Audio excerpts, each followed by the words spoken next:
Hey there, I'm Melissa Ethridge, and we're all breast cancer survivors. Good morning, America! Yeah. Great to have you all here. Great to have you all wearing pink, as Robin is doing today, in support of those who battle breast cancer. And Look at those Ethridge, faces. of course, is a rock and roll icon and something of a real-life inspiration, given the fact that she fought breast cancer as well. She's going to be here to talk about the breast cancer and also to be singing in our 8:30 half hour, and we are delighted with that. We have closed down actually, we've closed down the entire city of New York. Truth be known. New York is closed today. If you're thinking of coming in, it's because it's a Melissa Ethridge concert. Now, we've closed down a block of 44th Street. We got a good, excited crowd out there, and it's going to be great fun to have her singing with. It's just always an electric atmosphere when we set up the big stage on 44th Street. Good morning, America. Good to have you with us. Thanks, Tony. Well, sometimes life divides itself into neat little chapters, and for two-time Grammy winner Melissa Ethridge, it is clear she is closing one chapter and beginning another. Stronger, better, and more passionate about life than ever, perhaps. Ethridge waged a tough battle, as I think everyone knows, against breast cancer, and won. She's just released her first greatest hit CD. It is called The Road Less Traveled, and it's been, well, it's been quite a time for her. And we're delighted to say she joins us this morning to talk a bit. Going to be singing in our 8:30 half hour. It is great to have you here. It's just great to have you around right now. It's great to be anywhere, I tell you. What you've been through. I haven't talked about it much on the air, but my wife went through a battle, and I'll never forget the day. I was sitting at the computer, and she came in from work and walked in, and I didn't look up. She was behind me, and she said, "I've got cancer." And boy, is that a moment. And it must have been for you as well. Yeah, our society doesn't say the word cancer much. We don't do well with cancer as a... My grandmother died of it, and it was never talked about. My grandmother died of it. I didn't even know she had it. Yeah. Until later. I said, what did my grandma die of? Yeah. And my father passed away from it, my aunt. So you're 44. 44 years old. Mm-hmm. I was 43 when I was diagnosed. How'd you find it? I actually found a lump.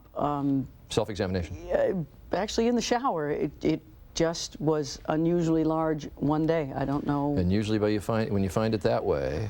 Usually that's really bad. Advanced, but this was stage 2. Right. A lot of people, a couple of doctors said they thought maybe I was taking some super duper vitamins, which I was because I was very run down, that made it pop up really big. So it was a rather large tumor, but it had only contaminated one lymph node. So it was still just stage 2. So you had it in one of the nodes? Yeah. You did, okay. The sentinel node, the on-ramp. The sentinel, right, that's right, the on-ramp. And so what'd you do? What was the treatment? Lumpectomy, took out the tumor and removed 15 lymph nodes to see. You have to, once you have one that's positive, you have to take out others to see if they were, and they were all negative. It makes it a little tough to go for high fly balls now. When you know what? I am fine with the high, but that's because after the surgery, I had my tour manager coming over every day and doing arm lifts. It's very important to do arm lifts after that. But then I did chemotherapy and then radiation, and now I'm on tamoxifen once a day. One of the things I read, you had a great ultrasound technician. Oh, yeah. Here you are in the very nervous stages of all this. You don't know what lies ahead. And the people who treat this just have sometimes wonderful senses of what to do. Tell me about that ultrasound technician. They are the ones that you first encounter this whole cancer world with. And she biopsied it. I looked at her and I said, and I'd been to her before and I knew her, and I said, you know, is this cancer? And she wasn't allowed, or she couldn't say, oh yes, this is cancer, because they have to test it first, but she knew. And she said, whatever this is, you will be fine. She said, I am a 5-year survivor. She had a full mastectomy, showed it to me. She said, this is the worst.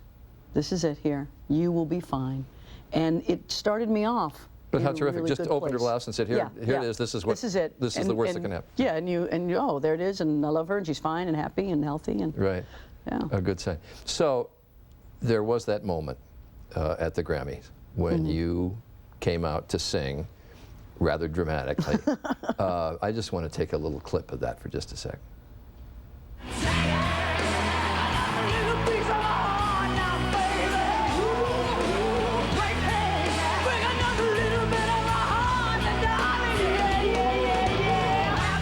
Gutsy thing to do. Did you ever hesitate? Now I'm starting to realize just how bald I was. I mean, really, because at the time, that's what I looked like. And Yeah. it was like, oh, I'm bald, okay. But that's what I was used to looking at every day. That's a gutsy thing to do, though. And now I look at it and I'm like, yeah, that's a gutsy thing to do. And you hadn't told anybody you were going to do that? Hadn't told, no, I mean, I hadn't talked to many people, but my family and loved ones for many months. And it was Ken Ehrlich at the Grammys who called and said, we're honoring Janis Joplin. We want you to sing Piece of My Heart. I said, I want to do that. I'm bald. And he said, great. And then it was Nobody ever fun. hesitated? No, no, no. Lighting guys have a problem with that? It was funny. I told the guys during dress rehearsal, I said, okay, I'm not going to wear anything in my head, so if you need to kind of light for that, I don't know whether I'm going to bounce it off. What kind of reaction did you get? Oh my gosh. Immediately in the stadium was just the warmest hug from the audience, just 20,000 people, just really, and Grammy audiences are not known for their warmth. But since then, every day somebody comes up to me. You have no idea how much cancer has affected everyone in this country. Sure. And every day someone comes up to me and says something about that performance. Oh, that's terrific. That's terrific. And a performance that was important, I suspect, for you on many levels. I felt very fortunate to be able to get back into my career, the professional side, in such a large way. It just kind of broke down any doors. It's like, don't worry. Because people, when they hear you have breast cancer, they tend to write you off sometimes. Yeah, yeah. And I was like, no writing off here. But that's great what that ultrasound technician did, just to do that. I remember my wife was treated by Susan, or consulted with Susan Love, who's one of the great breast cancer doctors, who said to her when she was going through this, she said, Arlene, you don't have breast cancer anymore. It's in a laboratory jar somewhere at Sloan Kettering.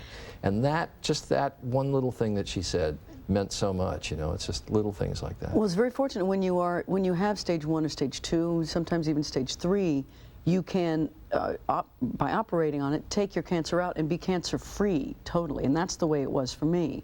Once I had I had 2 surgeries. Once I had it out and the margins were clear, I'm not battling breast cancer anymore. Now I'm just trying to stay alive as long as I can. And getting regular checkups. Regular checkups, eating right, nutrition. Eat your fruits and vegetables. Eat them, eat many of them, I'm telling you. Listen to Mama Melissa. Yes, here. All right. I'm here to tell you. We're going to have her back singing in our 8:30 half hour down on 44th Street with a good, enthusiastic crowd. All the best to you. Stay healthy. Thank you. When we come back.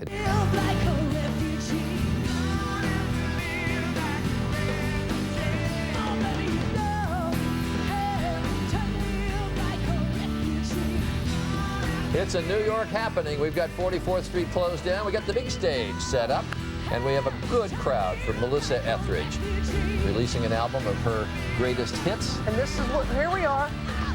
Where's the camera shot? They're showing us or something. There we are. I can't see you. Oh, well. I can't see you over there. Anyway, I tried. Melissa Ethridge is here taking Times Square by storm in our Women Rule. Coming up next, are you ready? Melissa Ethridge rocks Times Square, so come on back. You told me you loved me. That's all. Well, we've been waiting all morning long. We got 44th Street closed down. We brought New York to a complete halt. And for what better cause than to hear Melissa Ethridge? Her greatest hit CD, The Road Less Traveled, is out, and there are some new songs on it, one of which is called I Run for Life. Very fitting, given what we talked about in our 8 o'clock half hour, her battle with breast cancer. Here she is, Melissa Ethridge. It's been years since they told her about it. The darkness her body possessed, and the scars are still there in the mirror. Every day that she gets herself dressed, though the pain is miles and miles behind her, and the fear is now a docile beast. If you ask her why she is still running, she'll tell you it makes her complete. I run for hope, I run to feel, I run for the truth, all that is real. I run for your mother, your sister, your wife. I run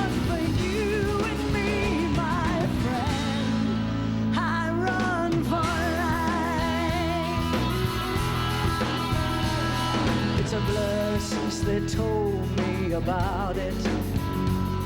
How the darkness had taken its toll. And they cut into my skin, and they cut into my body, but they will never get a piece of my soul. And now I'm still learning the lesson, to awake when I hear the call.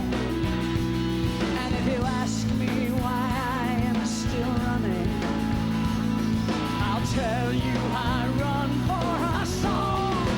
I run for hope, I run to feel, I run for the truth, for all that is real.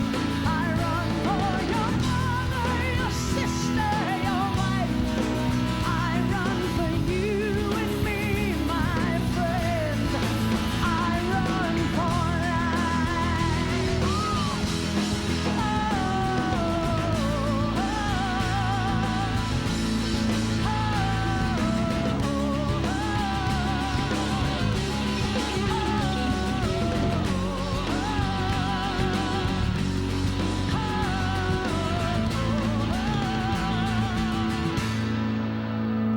And someday, if they tell you about it, if the darkness knocks on your door, remember her, remember me. We will be running as we have before, running for answers, running for more. I run for hope, I run to feel, I run for the truth, for all that is real. I run for your mother, your sister, your daughter, your wife, for you and me, my friend. I run for hope, I run to feel, I run for the truth, for all that is real. I run for your mother, your sister, your wife. I run for you and me, my friend. I run for life.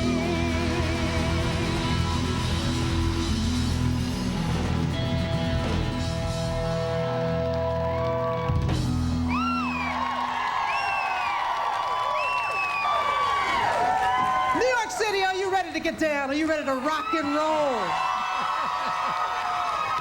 A classic from her new CD, The Road Less Traveled. The classic is Come to My Window, Melissa Ethridge. Count down numbers just to listen to your breath. I would stand inside my hell and hold the hand of death. You don't know how far I'd go to ease this precious ache. You don't know how much I'd give or how much I can take just to reach you, just to reach you. Oh, to reach you. Come to my window, crawl inside, wait by the light of the moon. Come to my window, I'll be home soon. Keeping my eyes open, I cannot afford to sleep. Giving away promises I know that I can't. Nothing fills the blackness that has seeped into my chest. I need you in my blood. I am forsaking all the rest just to reach you, just to reach you. Oh, to reach you. Come to my window, crawl inside, wait by the light of the moon. Come to my window, I'll be home soon.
The sun is shining right down 44th Street. Couldn't be more appropriate. And pity the poor people trying to sleep in hotels around here. We're going to go off the air with Melissa Ethridge again. I'm the only one.